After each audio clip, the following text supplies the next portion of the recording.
होंगे जिन्हें कभी चिंता नहीं होगी, जो अपनी जिंदगी चिंता से मुक्त होकर जीते होंगे। वास्तविकता में आपको पता ही है चिंता क्या है। चिंता है आपके मन की अशांति, आपके मन की बेचैनी। चिंता 2.5 अक्षर का शब्द है।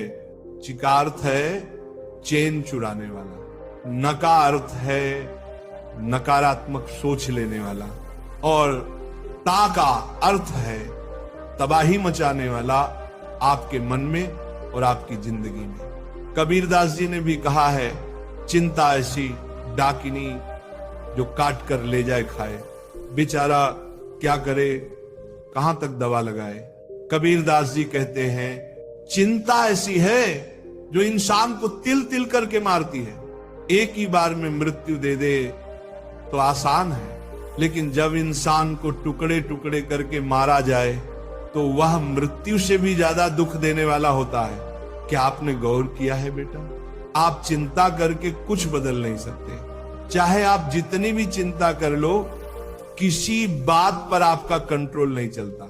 अगर आप सच में हमेशा खुश रहना चाहते हो तो सबसे पहले ये सोचो, क्या चिंता करके आप उस विषय को बदल सकते हो?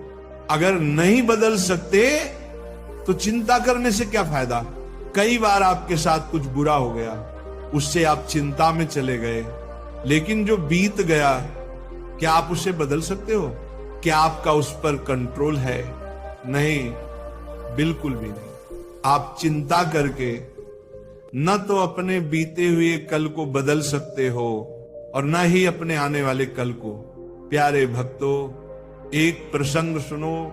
एक जंगल में एक झोपड़ी में 2 भिक्षु रहते थे। एक दिन दोनों नगर में भिक्षा करने गए।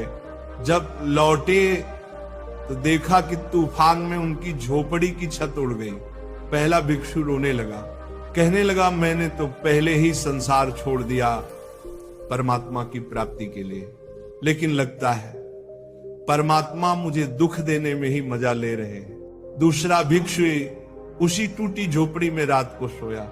उसने देखा चांद तारे कितने सुंदर लग रहे हैं। उसने मन ही मन परमात्मा को धन्यवाद दिया, हे प्रभु, अच्छा हुआ छत टूटी, वरना ये अद्भुत दृश्य कभी न देख पाता। अब स्थिति दोनों की एक जैसी थी, लेकिन मनोस्थिति अलग थी। परिस्थिति चाहे कैसी हो, खुश रहना या दुखी रहना, ये केवल आपके हाथ में है। भक्तों, चिंता परिस्थिति से नहीं होती, बल्कि हम परिस्थिति को कैसे लेते हैं उससे होती है। कुछ